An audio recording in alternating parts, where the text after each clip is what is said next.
Hello and bonjour. It is a sunny February Friday and I've come to a shopping centre in the suburbs of Lyon, France's second or third biggest city, depending on how exactly you measure it. But while this is very much a shopping centre, it also happens to be home to something called Mini World Lyon. And I thought some of you might be interested to see what's inside that. I don't know, maybe I've completely misjudged a large section of my audience. But in today's video, we're going to be taking a tour of the largest indoor model railway in France. We'll also be taking a sneaky peek behind the scenes with Florian, one of the team here, and we'll learn about the new Miniature World opening in London hopefully quite soon, and how Mini World Lyon are helping to make that happen. Before we start, I just want to say I approached Mini World to make this video. They didn't ask me, this is not sponsored by them. But full disclosure, after I asked them permission to film here, they did very kindly give me free entry and a free backstage tour. Anyway, let's start off with the main attraction, the models themselves. We are in a miniature world of around 1,000 buildings, 4,000 vehicles, and nearly 100,000 miniature inhabitants. And the models are spread over 3 separate rooms. The first one is dedicated to the city of Lyon itself, lovingly depicted in an astonishing level of detail. The second is based on the scenery of the Côte d'Azur and the cities of Marseille and Nice. And the third is the largest room of them all, and this is an imaginary world of mountains, villages and countryside, not based on anywhere in particular, but inspired by the kind of scenery you see around this region of France. Put it all together and you've basically got the French answer to Miniature Wonderland in Hamburg. It's not quite on the same level as Miniature Wonderland, but then nothing's on the same level as Miniature Wonderland. This is still very impressive. Now, when I was a kid, I could spend days in a place like this, and some would argue I didn't need to say when I was a kid. But what is it like to be on the other side of the scenery? What if this was actually your job? Voilà, je suis là avec Florian. de Mini World Lyon. On est dans les coulisses de Mini World là. C'est ça, plus précisément dans la partie atelier de maintenance. Donc c'est quoi votre travail ici? Alors nous, concrètement, notre job, c'est de faire en sorte que les trains roulent, que les véhicules routiers se déplacent correctement, que les animations interactives fonctionnent. Et donc toute cette zone est dédiée au train. Donc on a les pièces détachées pour réparer la mécanique, du stock de matériel neuf et le logiciel qui nous permet de tout tester. Mais il n'y a pas que ça. Il y a aussi la deuxième zone de l'atelier qui sera dédiée aux véhicules routiers. D'accord. Et donc là, c'est un petit peu la même chose. On a de quoi les tester. C'est d'ailleurs le cas actuellement. On a Catherine qui vient de faire un test avec un véhicule.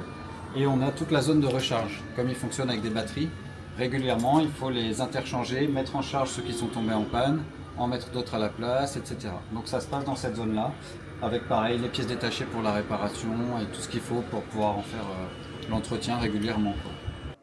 Quand on continue, on arrive derrière la maquette, derrière les mondes miniatures, et là c'est la zone qu'on appelle les coulisses techniques.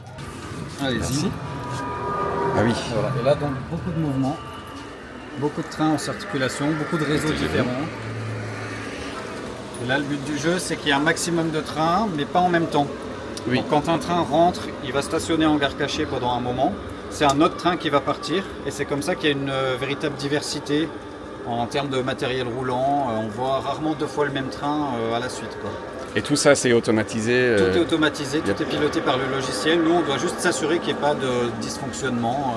Mais globalement c'est assez fiable. Vous voyez, les trains jouent leur rôle et ils roulent comme ça du matin au soir de manière complètement autonome. Now, Florian is talking about morning and night in the real world there. But actually, in the world of Mini World, it goes from morning to night roughly every 5 minutes. And if anything, it's at night time the place really comes alive, with some dazzling light shows, and if you're lucky, you might even catch a fireworks display. But at the same time, it's only in the daylight that you can really appreciate the insane amount of detail that has gone into this creation.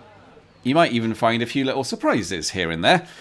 And while some of these models can be bought in shops, a lot of it has to be custom made on site. So, how do they do that? Et donc ici, c'est la fameuse zone découpe laser. Là, en l'occurrence, on a un exemple assez sympa, c'est qu'on est en train de faire tous les tests. Comme c'est une nouvelle machine, on est en train de la programmer de manière à optimiser la précision des découpes pour chaque matériau. Donc on peut découper ce carton qui est en fait un carton bois, carton dur, mais aussi d'autres matériaux comme du plexiglas, voire même du contreplaqué. Donc on a l'ordinateur avec le logiciel qui nous permet de passer d'un dessin à vraiment une découpe concrète dans la machine. Et là, la difficulté, ça va être de penser 3D tout en dessinant en 2D. Donc au début, on fait pas mal d'erreurs et puis après, on comprend un petit peu comment ça fonctionne. Et puis voilà, mais c'est fascinant. Quand on met le nez dedans, c'est vraiment passionnant, la découpe laser. Of course, there are still some things that have to be done manually. All the painting and decorating, all the sculpting of the rocks and the landscapes, even just putting down all the trees in a way that looks natural and convincing. In total, Miniworld estimate that roughly 120,000 hours of work has gone into creating the model. And that is the challenge now facing London. At some point later this year, or next year, depending which page you read on their website, a new miniature world is opening in London called Pocket Planet. And this will basically be the British answer to both Miniworld and Miniature Wonderland. I should say, all three are independent from each other, they're run by different companies, but in order to get London up and running as quickly as possible, Pocket Planet aren't just working on their own. The team here in Lyon has been drafted in to share their expertise and help out with the huge task of building all the models. Et là, l'exemple type, c'est que si on veut reproduire un bâtiment qui est à Londres, je ne sais pas, le Big Ben par exemple, eh bien on va essayer de se procurer un maximum de mesures, de photos, etc., de plans si possible, tout redessiner et couche par couche, comme je l'expliquais tout à l'heure, l'envoyer à la machine laser pour qu'elle nous sorte vraiment tous les éléments, un petit peu comme si on concevait nos propres kits, maquettes, qui restent ensuite juste à monter, peindre, patiner et installer sur les mondes miniatures, donc en l'occurrence Londres, si Londres est le prochain projet, quoi. So there you go. Next time you're in London, you might be able to see a miniature Big Ben that goes bong with a slightly French accent. Let's just say, if miniature Britain ends up anywhere near as good as miniature France, it'll be well worth visiting.